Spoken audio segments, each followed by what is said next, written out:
બલેશ્વર પાટિયા national highway number 48 પર hit and run, 2 મહિલાના મોત, 1 ગર્ભવતી હોવાનું અનુમાન.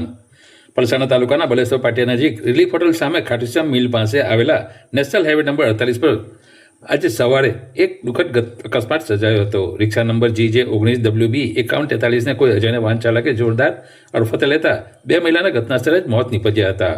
અકસ્માત એટલો ભયાનક હતો કે રિક્ષા સંપૂર્ણપણે નુકસાન પામી હતી. પ્રાથમિક માહિતી મુજબ મૃતક મહિલાઓમાંથી એક મહિલા ગર્ભવતી હોવાનું અનુમાન વ્યક્ત કરવામાં આવી રહ્યું છે. જોકે સત્તાવાર પુષ્ટિ હોસ્પિટલ રિપોર્ટ આવ્યા બાદ થશે. અકસ્માતમાં અન્ય 2 વ્યક્તિઓને ગંભીર ઇજાઓ પહોંચતા તાત્કાલિક 108 એમ્બ્યુલન્સ મારફત નજીકની હોસ્પિટલ સારવાર માટે ખસેડવામાં આવ્યા હતા.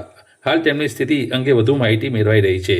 અજાણ્યા વાહન ચાલકે અકસ્માત બાદ પોતાનું વાહન લઈ સ્થળ પડી ફરાર થઈ જતા હિટ એન્ડ રનનો ગુનો નોંધાયો છે. પોલીસ દ્વારા CCTV ફૂટેજ તેમજ અન્ય પુરાવાના આધારે વાહન ચાલકની શોધખોળ હાથ ધરવામાં આવી રહી છે.